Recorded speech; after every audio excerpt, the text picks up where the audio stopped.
want to thank our sponsor, Binderlift. Binderlift is a patient lift device that buckles handles around the patient's torso so firefighters can safely lift patients of any size with ease. The most injury-prone, non-fire ground activity a firefighter does is lift a patient. If you're lifting heavy patients, and let's be honest, all of us are, then you're going to want to check out the Binderlift so you can avoid getting injured from lifting a patient. Vince, have you ever lifted up a heavy patient? Or any patient at all?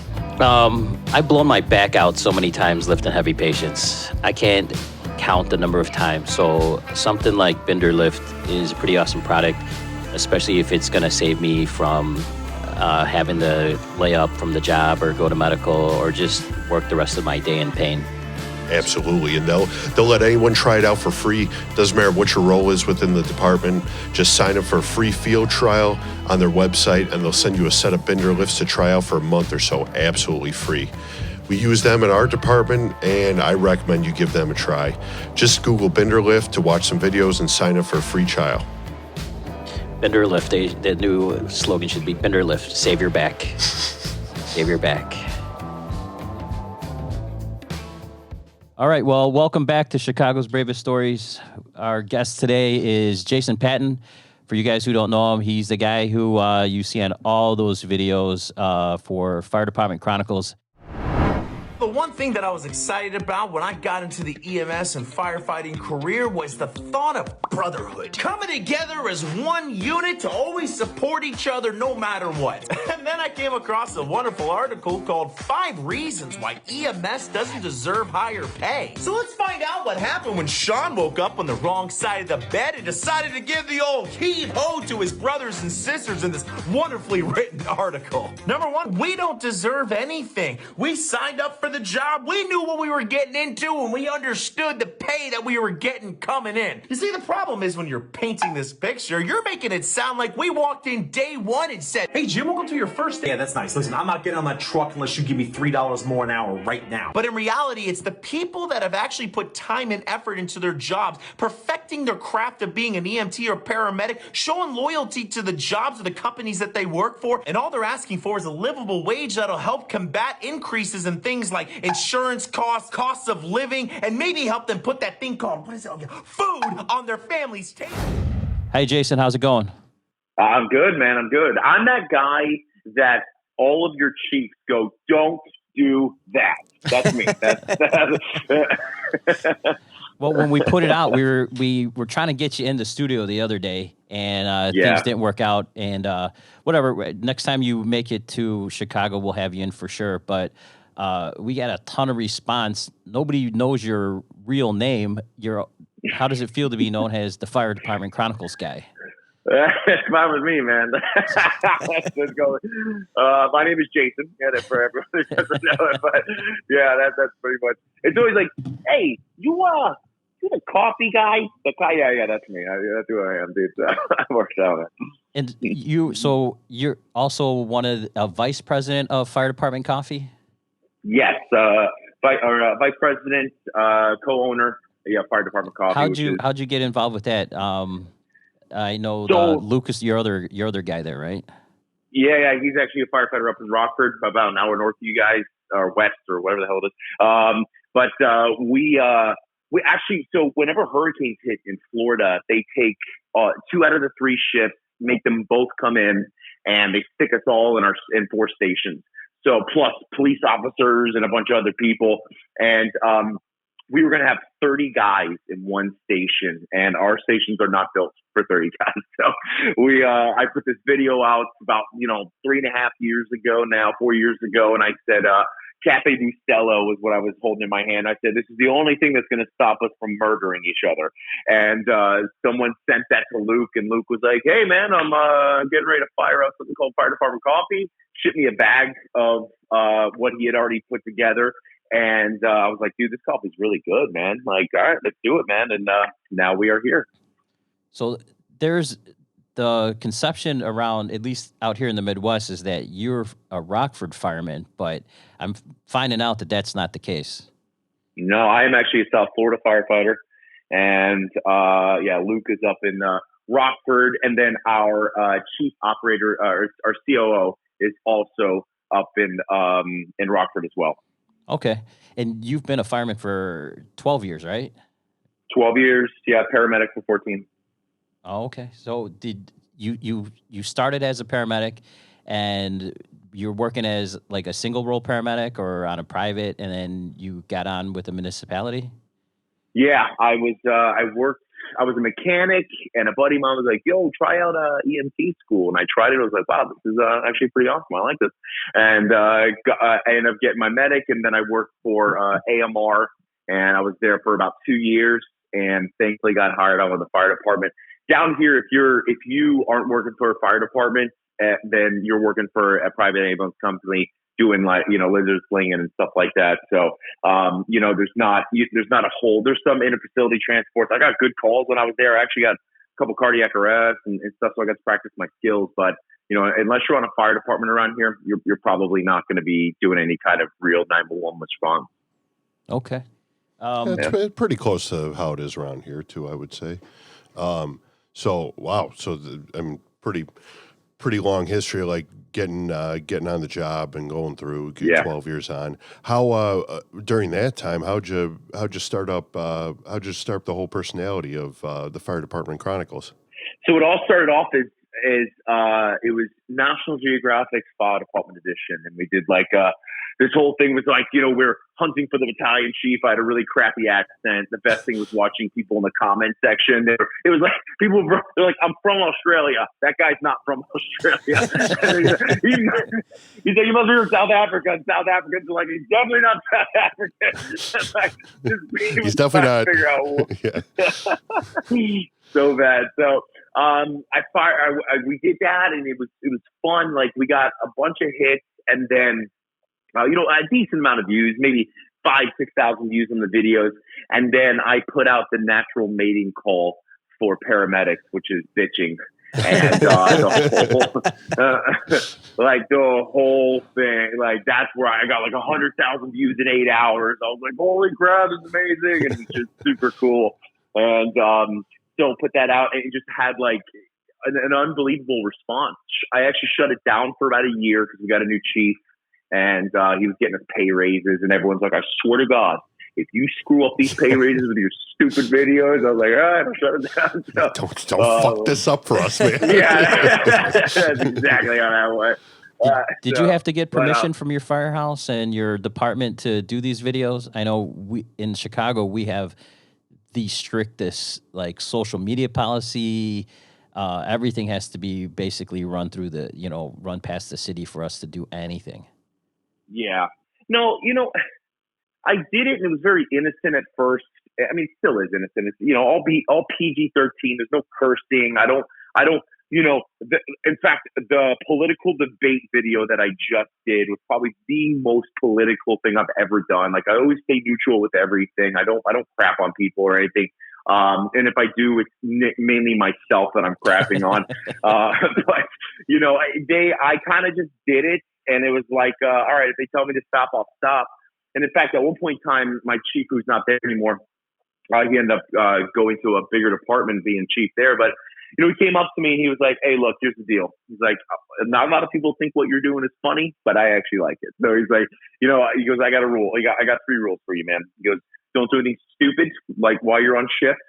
Don't have the department logo in any of this. And if you get fired, you did this to yourself. I'm like, all right, deal. We're good. Fair enough. What do you with 3, man? Any pushback from the old timers? When I first put it out, I got some pushback, but everyone there was just the only pushback I ever got was please don't have me in any of your videos. Just leave me out. I don't want to be involved, that kind of thing. And I was like, I totally get it.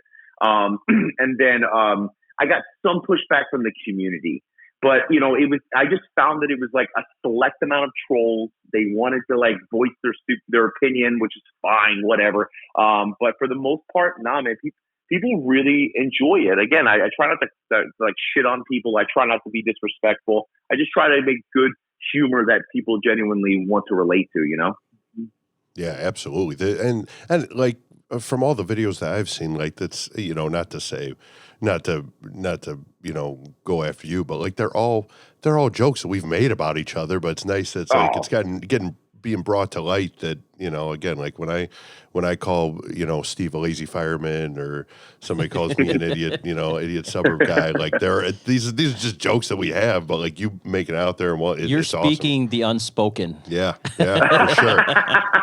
Yeah, there's an ounce of truth in it. Yeah, no, and I'm actually, it's funny you say, I'm putting together a video right now about Firehouse Pranks, and just, that's our way of saying I love you. That's like, that's the only way that we know how to say it, is through messing with each other and stuff like that. And, at one point in time, I did that video about the first responder brain, and how, like, we're incapable of saying, like, hey, Mike, how was your day? It's like, you come on shift, you're like, what's up, you piece of shit? I'm like, hey, I'm good. F you, bro. That's just the way we do it. Yeah, that's kind of our that's kind of my thing. Every time we have a guest, I always ask about the pranks. We've had some solid ones. We'll try and remember to send you over a couple of the silly ones that we had. Again, I'm not sure if the PG-13 thing's gonna work, but I mean, some rock solid ones that we've had. So leading into the prank thing, we're gonna hit this early, huh? Yeah. Okay, let's do it. Let's do it, because I'm remembering this time. I just want to confess that I messed up this whole day of this podcast because I am not smart enough to figure out the time zones. So that's on me, Jason. I apologize 100%. And he, Jason sends me a text message. I'm like, oh man, what's going on? Are we going to cancel this or what? He's like, yeah, what happened? You're 2 hours behind. I'm like, are you sure I'm not an hour ahead? And, I like how he asked if you were okay too. Like, hey, are you okay? Oh, what a He gentleman! doesn't even know you, and he's like generally concerned What about a gentleman this guy is. Wait till your video comes out, Vince. Oh, yeah. So what you got, Jay? Anything good you've been a part of, or? So, like, I mean, some of the best pranks that I've seen happen, or I'm not gonna say I was involved with, but one of them was the taking saran wrap and putting it on the out of, like, the captains or battalion chiefs. You take the saran wrap and you put it at head level, and it's 2 o'clock in the morning. You throw a tone up and they come running out for a structure fire. It's just a face full of saran wrap. That was always funny. And then I was not a part of this, but this was the funniest one I've ever heard. And I was sitting there watching the captain tell the story, and the driver engineer that he did it to was just so pissed. And he goes, yeah, this guy comes in every day. When he takes a shit, it's like an emergency. So he like runs into the bathroom and takes a shit, but it's an emergency every time. He's blowing diarrhea out of his butthole. So he, it sounds like Steve. So he goes, one day I take Pam and I spray the whole toilet seat. So he comes flying around the corner, plops down, goes flying off the side of the toilet seat, and he's stuck in between the stall wall and the toilet, screaming at the top of his lungs. He's like, fuck you! The best screams I've ever heard in the firehouse have come from the toilet. I gotta say, it's a general rule. Anytime I'm hearing someone scream from the toilet, sometimes that's usually the best pranks are around the toilet. Also, for sure, so. for sure. Yeah. Oh, Jesus. That's awesome. See, I knew this was going to be a solid one. There you go. This is the guy that should be bringing it with these pranks. You would think that Jason, you would be the prankster of the firehouse. I'm just so, like, I love pranking people. I love messing with guys and stuff like that. It's like it's just so hard these days because, like, there's always that dude. There's always that dude that goes too far, and now he's got a freaking SOP in his name or something like that, or some kind of rule in the rule book because he just happened to go too far. So that's normally me. Yeah, I stabbed him. How funny is that? Well, it's funny you mentioned playing pranks on people because we had Chief Tracy Kenny, who was one of the first chiefs in this whole area, like across the country. She was still in an elite group of female chiefs. And when she came on as a female firefighter in that area, she was one of the first. And she was saying that she wanted guys to flower her pillow and she wanted to be part of that group. Mm-hmm. And having a joke played on you is kind of like an acceptance into your shift and into your group. So when, it's when people don't play jokes on you and stuff like that, that you gotta kind of wonder about it. You got to worry about it. Yeah, it's weird, like, because like the standard ones that I always see that I love is like the probie, probie's got 2-3 shifts on, man. He's just excited for a call. Wait till he takes a shower, throw the fake tones up, get him to run out thinking it's a structure fire. He's like in his underwear with a towel wrapped around him, like, those like. But those are I truly believe that's a part of the brotherhood. That's a part of like, messing with the guys, bringing them in. And I was kind of the same way when I came on. There wasn't a whole lot of that, man. It was very limited. The guys weren't really doing stuff to each other anymore. And I mean, I agree. I believe it's a part of what we do. I mean, we say brothers. This is what you do to your actual physical brothers, your DNA brothers. So, we should definitely want to do it to each other, and it should be carried on forever, as long as people don't do the stupid stuff that like you get fired or arrested for, that kind of thing. So nobody really messed with you as a candidate or a probie? What do you guys call yourselves in South Florida? Probies. Yeah. Probies? Probies. Yeah. Well, I don't know. Do you guys, they can get hired straight off the street. Can they do that with you guys, or do they have to have certification? They can come in and the city will offer a test. You score on that test, and then bring in especially right now with the academies that we've had in the last couple of years, the majority of the people that are going into the academy are coming off of like working at Home Depot. They're electricians. They're on the fire side.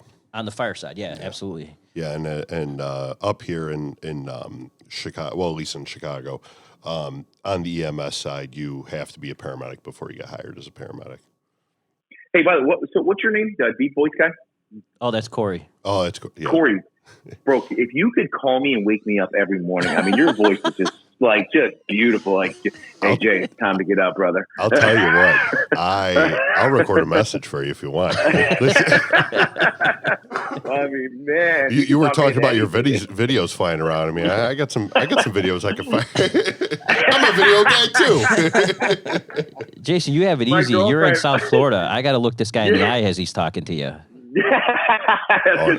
My girlfriend would be like, "Who is that dude? Why do you keep calling us every morning?" I'm a big eye contact guy too. It gets real weird. So you're going along. So you get picked up in South Florida, and you're on coming in up through probation. How was that process down there? It was good. So my department has actually morphed over the last 12 years into. I mean, we've always been a good department. My department runs a lot of traumas, a lot of shootings, a good amount of structure fires for South Florida. Everything in South Florida, because of the hurricanes, is like the building codes are ridiculous. Everything's CBS structure, everything is sprinkled. So, the chance of catching a lot of jobs is not really high, but my area just happens to be where we get a good amount of stuff. So what are the busier areas in the department? But for us, like, I got a call from the chief, said, "Hey, we're giving you the job. Show up on this day with enough food for 24 hours and your uniform." Like, that was it. And then I came on, and then they kind of trained me as I went. Food or booze for 24 hours? Both. No. Okay. Yeah. But show up for food with your food, and then you go from there. So there's no training academy. There's nothing like that. There is now somewhere between a 4 to 12 week training academy, depending on the size of the class. But yeah, man, you just kind of learned as you went on the job. They had a probie list, a probie checkoff book, that kind of thing. Oh, really? So no like formal fire academy, just training? No. And you guys don't cook together? You guys bring your own food? No, we cook together. It depends on the shift, but for the most part, that we actually gained a lot more traditions over the last 12 years, just because you got people coming on that are like, no, we want to eat together. We want to do this. So, for the most part, the probie cooks or the driver cooks, that kind of thing. Oh, really? You have the probie cook? Yeah. Interesting. What's your food club a day? What do you guys all kick in? So we don't. That's another thing. So it just depends on the meal. Like whatever they're cooking, they just tell us what it is for the day. I know a lot of people pull kiddies. You walk in, it's $12, or one of my buddies, it's $20 a day or $15 a day when you walk in, but that covers breakfast and dinner. And then, a little bit goes to the kitty for coffee and stuff like that. For us, they all ask me for free coffee. That's absolutely the first thing they do. And you give it to him, right, for having to deal with you? Yeah, I mean, I try to, but they're like, "Hey, this is the one guy I'm gonna punch him in the face." He goes, "Man, you own a coffee company. You should be giving us free coffee." And I was like, "All right, you know what? I'll give every station free coffee." And he goes, "All right. You gonna give us creamer too? Fuck you, man!" That is just every fireman. Like, listen, man, like this coffee's good, but like, don't you make like a dark roast or something? If it's free, it's for me. I'll take 3. Yeah, exactly. God. Exactly. Man. Never. I'll tell you. You go across the country.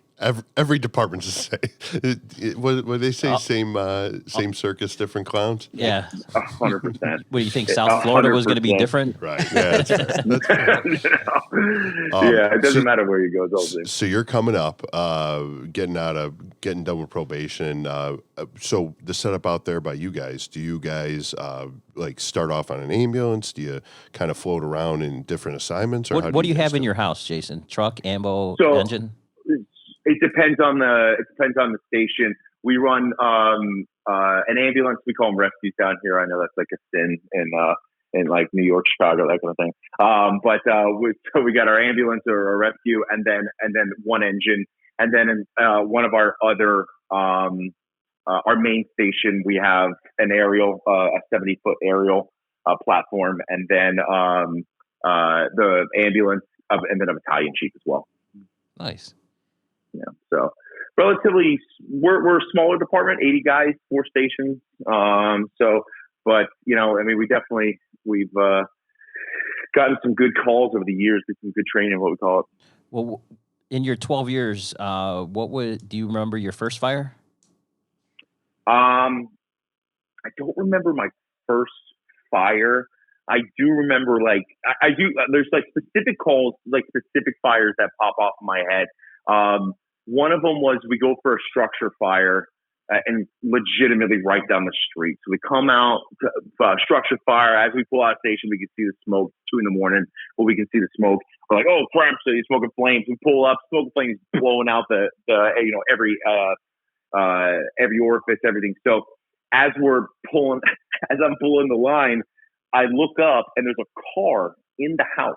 I'm like, this is weird. Odd place for a car. Yeah, really, really weird. Like right in the living room. So I pull each 3/4 or pre-connected, and I go up, and there's 2 kids, probably 14 and 15 years old, just sitting on the sidewalk. And after we put the fire out, we come out, and the mom is pulling up, and geez, apparently these 2 kids borrowed the car at 2 a.m. and drove it through somebody's house on accident. And set the whole house on fire. It was a crap show. But it was my first one, man. These things happen. These things happen. Yeah. I remember my first major medical call was we got called for an impaled object. We pull up. This guy was on his roof. He falls off of the roof onto a lightning rod, and the lightning rod goes through his back. So he's on all 4s, staring at the ground with this legitimate 6-foot lightning rod sticking out of his back. And there's a police officer holding it, and he's about 3 seconds from passing out. And he just looks at us and he's like, it doesn't make him feel better. I'm like, all right, bro, why don't you let go of that?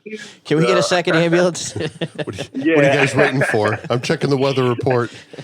Yeah, it's so bad, man. So. Jesus. Well, Jason, go ahead. Good. No, I was going to say here, essentially, if you want to get hired on at a fire department, you're going to be a paramedic. So minimum of a paramedic, you're going to be hired on with the fire department. So most people, what they do is they ride about 6 months on the engines or suppression units, and then they will transfer over to the ambulance, the rescues, and they do their probationary, anything to do with becoming a medic.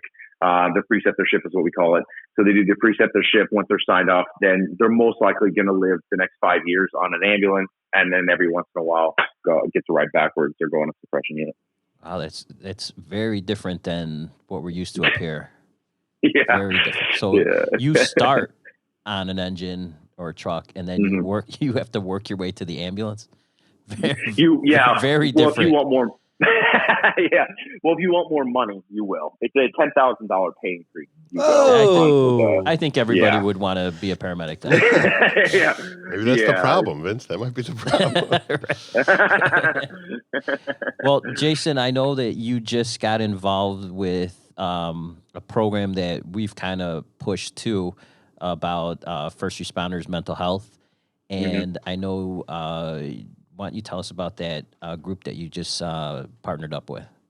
Yeah. So, big thing, a lot of guys would always say that the videos help them with some mental health stuff. And they would ask me like, hey, I need to go somewhere, like, what can I do? And the biggest issue I had was trying to find, people that I could trust to send my brothers and sisters to.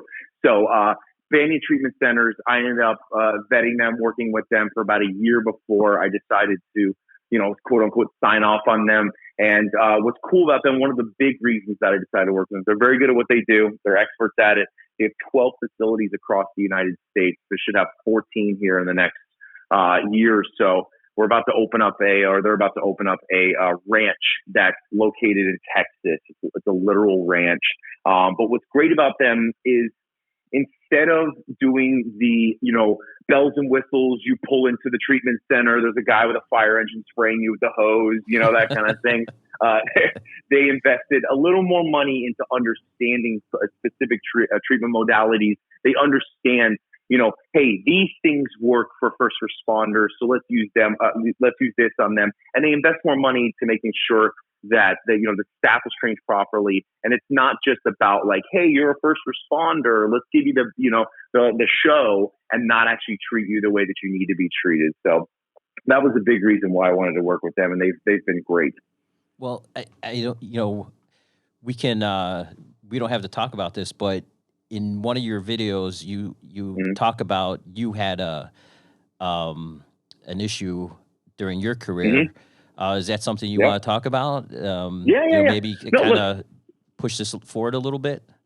Yeah, look, the purpose of all of this, the purpose of when I did that video about myself, the purpose of mental health in general, and now I'm thankfully getting to travel to different departments and different, presentations and symposiums and everything. I get to talk about what I went through. That's the purpose of all this, is because people are so obsessed with the thought that, like, if you talk about your feelings, you're a pussy, man. And it's like, I don't think that's the way that works. I'm just throwing that out there. So, I had issues, man. I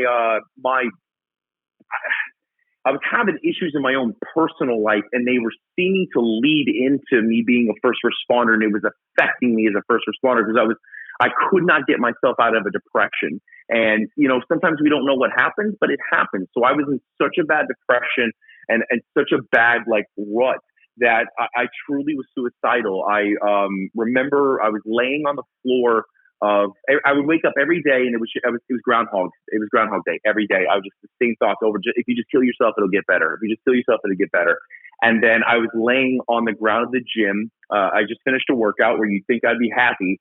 And I imagined putting a gun in my mouth, pulling the trigger, blowing the back of my head off. And I actually felt relief. I was like, oh, that would feel so much better. And then that's when I was like, you know what? I think it's time to go do something. So I went to a therapist, I got treatment, and I was able to get out of that rut, and I've been fine ever since. And then if I have issues, then I, do a little maintenance dose of therapy or work with the things that they've given me. But the biggest thing is, man, is that I wasn't afraid to tell people about it. But I will tell you, when I was putting that video out, legitimately, the first thought in my head, as I was getting ready to hit that send button or that post button, I was like, man, are people going to judge me for this? Fuck that, just hit it. The more that we normalize just talking about what goes on in our heads, whether it's good or bad, the more the subject will become completely moot, and no one will even refer to it anymore. It'll just be a normal thing that if you need help, you get it. And if you need to talk, you do it. And people don't judge you because everyone's doing it. Well, I mean, that's amazing that you actually found help when you needed it. And, you reached out to somebody, you went to the therapist. But I think we're putting a good dent in the stigma that if you need help, you're weak. I kind of, heard the metaphor that, if I break my leg, somebody's not going to tell me to walk it off because I'm being a pussy. I go and I'll see a doctor. They'll put me in a cast. I'll have therapy. and I'll work it out. And I think mental health should be viewed as the same way. Like, you're injured, you're hurt. Yeah. Yeah. You're injured, and you know what? A lot of people, it's because anything you can't physiologically see, you can't physically see it. Oh, that's bruising. It's angulated. Oh, that's definitely a broken leg. You should get that looked at. But because we can't quote unquote see the damage that's done in the brain or whatever's going on, with hormones, so on and so forth, then you're weak or you're that's. And it doesn't make sense. That's like telling someone whose pancreas stops working and they get diabetes that they're weak. They're a pussy because they got diabetes. Yeah, who has that kind of pancreas, bro? You can't handle the sugar. Like, what? Well, there's all your viewers that would be more than surprised that a guy like you, especially watching your videos, that at any time you were depressed. That comes as a shock to me. The man who laughs, Vince. The man who's crying inside. Is that what you're trying to say? But again, it's incredible. It's incredible to hear, like Vince was saying, it's incredible to hear that you had the strength to put that out to other people. Because it's one thing to realize in yourself that, like, hey, I've got a problem, I should really talk to someone. But being not to put you up there, but being as relatively famous as you are, like to put yourself out there and be like, hey man, like I was dealing with this problem, and me dealing with this problem means that there's at least a couple other people that might benefit from knowing that you're not alone, and you having the strength to put that out there is pretty noble of yourself, pal. No, I appreciate that, because that's what all of this is about famous or not. I mean, look at Robin Williams, best example of that, like people who you think may be the strongest or whatever, sometimes they just need help. Because I think that's it. It's like everyone expects life in general to be this linear thing where you're born, then you go to school, then you're cool, then you make money, and then you're retired and everything's great. But that's not true.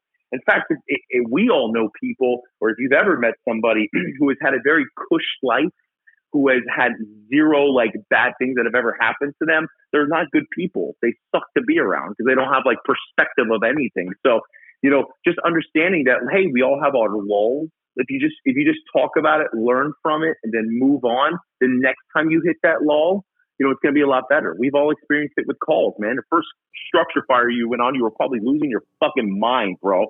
Like, you just wanted to get in there and spray shit, I'm spraying everything. But, when you, the second and third and fourth and fifth, you probably approached it in a much more calm and logistical manner, that you actually looked at it properly. So that's the kind of the way we need to approach this. Well, the number, that number for the Banyan, is that a number that anybody can call? Is that like a helpline? Yes. So we have a 1-800 helpline. They can look at Banyan treatment centers, and then I have a 1-800 number that I forget. Well, I have the number here. It's a 888-926-4174. Good thing one of us came to this prepared. Yes, that's it. Well, hold on a second. I had 2 extra hours to prepare because I messed it up. Don't give him any credit for anything. So I'll give that number out again, 888-926-4174. That's the helpline, or you could look it up at, what's the website, Jay? So you can just go to BanyanTreatmentCenters.com. But what's great about that number is if you call that number is attached to me. So when they call, they notify me, hey, Jim from Illinois called. He's looking for help. And now I'm attached to that person. And I make sure, 99% of the time I call them and I call them personally. Hey, what's going on? What can I help you with? And, and I make sure that every step of the process that they're good to go and they're taken care of. Wow, man. I mean, I don't think there's a better example of putting your money where your mouth is. If somebody is needing help, that the fire department Chronicle guy, he's going to reach out to him and at least there's some, they already have some level of knowledge about you, So, I think that's cool as hell. I appreciate it, brother. I appreciate it, man. anything else you want to talk about? Like, let's. I mean, you guys have your in-house basically academy, and you're being brought up by the guys you're going to eventually be working with anyway. So that's kind of a unique thing. You're still with the same guys who brought you up? Yeah. I'm working with the same guys. And it was fun. I love firefighting. I've loved everything about it. It's been so cool. I mean, don't get me wrong. It's the 3 o'clock, 3 a.m. propane call. No one wants anything to do with that. But it's the different personalities, the different everything that I've always loved about it. So yeah, I came up with the same guys. The guy that actually trained me ended up getting fired. He was a psychopath. He may explain why I am who I am today. The apple doesn't fall far from the tree, Jason. First day, this guy walks to me and they're like, "Hey, this is Dave. He's gonna train you." I'm like, "Oh, hey, how are you?" He's like, "Hey, come here. This is the trash. You take this out every morning, all right? The ice bucket, you fill this every single morning. Make sure you mop the floors." And then he opens up the refrigerator door and he goes, "And you see this ketchup? It's my fucking ketchup. Don't touch it." I'm like, "Okay." So how much of that ketchup did you wind up using? Oh my God, man. I think I just went, I showered in it. I just sent him videos when he got fired. Well, some of the videos are the guys that you have in the video. Are those guys from your firehouse? Or you ever have actors? Or these got to be your guys, right? No, if they're in the videos, they're most likely, especially if they're at the station, then 99% of the time it's my guys. We've hired 2 actors the entire time I've been doing these, and those were for fire department coffee videos. But yeah, most of the time it's real guys or girls, and they're all hanging out and doing the videos, and they appreciate it most of the time. I end up having to play all the parts at one point in time because it is really difficult to ask someone to do the same thing 12 times so they can get it right. Because they're like, "Screw you, I'm going to lay down." I'm like, but yeah, it's most of the time it's real people doing it. Well, did you ever consider having your own podcast? I did. I talked about that with some friends, with fire department, with my buddy Luke, where I was like, "Hey, I think I'm going to do a podcast." And then, it's like people like you guys who just do such a good job with this, having a with smooth, silky, deep voices and no understanding of time zones. The pitch is raising everything you say. He's obviously talking about me. Right. Yeah. But no, there's a lot of work that goes into this. A lot of people think you just fire up a podcast and that's it. You got guests flying in and everything's great, but that's there's what a Vince lot thinks. of time. Yeah. It's like 4 o'clock, no, 7 o'clock. Oh yeah. No, it's something that I think a lot of people are already doing an incredible job, and I wouldn't have the time, and I wouldn't be able to do it right, and I wouldn't want to take away from what everyone else is doing. Yeah, so and we don't need you screwing up that coffee. So yeah, I know. Exactly. So what do we have in the future of Fire Department Coffee? What are we expecting in the future? What are we expecting with Fire Department Chronicles? We got some cool videos coming out. I'm working on the prank video right now. That one's going to be fun to put together. And I have a Halloween video that I want to do. It's like what Halloween parties are going to look like in 2020, which you guys can imagine what it's going to be like. Individually wrapped M&Ms, that kind of thing. So, nice. Coffee. We're just accelerating, man. We're still enjoying our partnership right now with Stipe Miocic. The MMA guy. What a partnership there! I'll tell you. You're partnering up with him for coffee. Partnered. Oh, you partnered. Yeah, we already. Yeah, so we partnered with him. We made our extra caffeine, our high caffeine coffee with him, which is very, very cool. It's got the caffeine. It's about 6 to 7 cups of cups of caffeine levels in each cup. So it's really, really fun. I'm in on that. What do you call that coffee?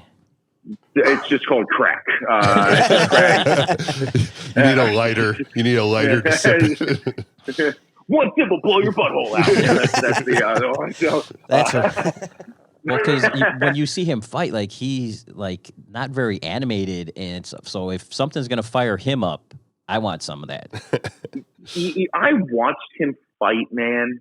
So it's funny. We partnered with him to create, our extra caffeine or high caffeine coffee, and then we just happened to partner up with Proper 12, Conor McGregor's people. We partnered up with them to do an Irish whiskey coffee for National Coffee Day.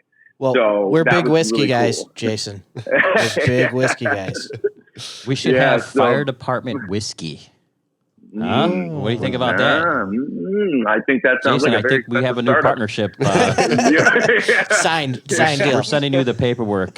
Fire department coffee or whiskey. If it was only that easy, we would probably do it. But yeah, man, we're just enjoying what we're doing. The great thing that I love about Fire Department Coffee and what we did when we first formed all this, I said to Luke, I said, man, I want to give back because a lot, I hate charities. I just do. And not because I don't like giving back, but because with a lot of charities, you hand them $100 and $90 goes to administrative fees and paying people, and booster funds and all that stuff. And $10 goes to the actual person. So we formed the Fire Department Coffee Charitable Foundation. So 10% of all of our net proceeds go back to sick and injured first responders. And 3 months ago, we decided to, lay things down and do it the best way that we probably could. Because before we were just donating money to this person, that person. So now what we do is we find a benevolent fund or another charity, like-minded charity, and we're donating to at least 2 of those a month, somewhere between $500 to $1,000, so at least $2,000 a month. We're donating back to trying to help our brothers and sisters out. How do you guys decide on like what group you're going to send that money to?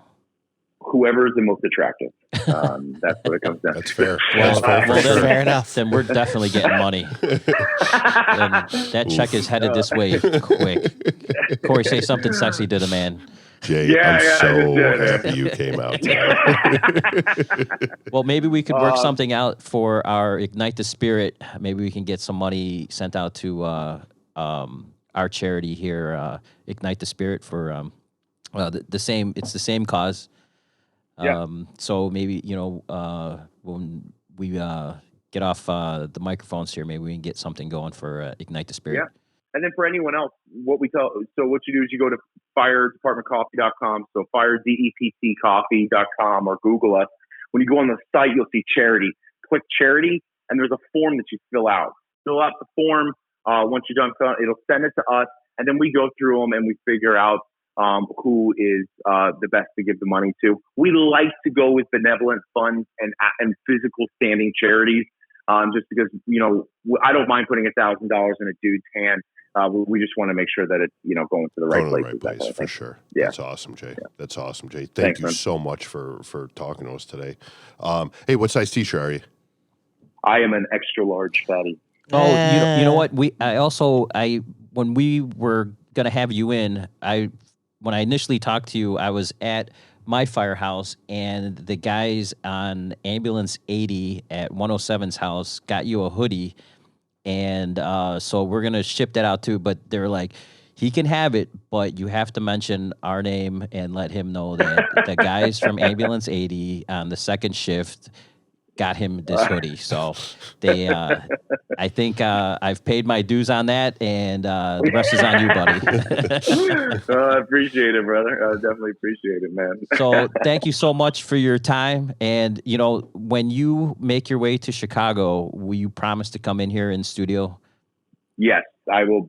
I will make sure that when I land in Chicago, I will block out a couple hours or 3 or 4 hours, and I'll come chill out with you guys and drink a beer. If you get in the right time zone with us, we can make this happen. No problem. Perfect. Perfect. But we'll get you in the studio. We'll have a beer with you. I think that would be amazing. And we have our lawyer here, so that was a legal agreement that we all heard. It's binding. So, thank you, Jason. We appreciate it. The Banyan, 888-926-4174.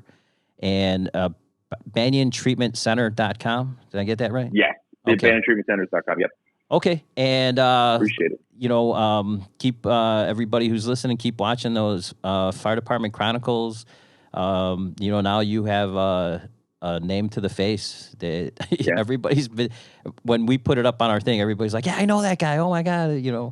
So, thank you. And I'm glad we got to talk to you and let people know a little bit about you, especially since everybody's been watching those videos. And I especially like the video that you did bashing that one article saying that EMS doesn't deserve to be paid.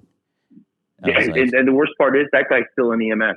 I'm not going to say where, but he's like a clinical director of a college. Well, that's why he can say comments like that, because he's not out there working. So if he spent one day on an ambulance, he would not have that. Totally agree. So thank you again, buddy. We appreciate it. We'll see you when you come into Chicago. Sounds great, guys. Appreciate it. Thanks, everybody, for listening to Chicago's Bravest Stories. Don't forget to visit our website, www.chicagosbraveststories.com, www.chicagosbravest.com. Go ahead and visit the podcast shop so you can pick up some merchandise from us, support the podcast so we can keep bringing it to you free of charge, 100% free of charge. That's www.chicagosbravest.com.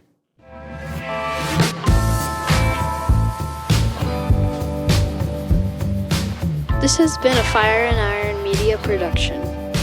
You have something to say, people want to listen. How's that, Daddy? The opinions and views are that of Chicago's Bravest Stories and their guests.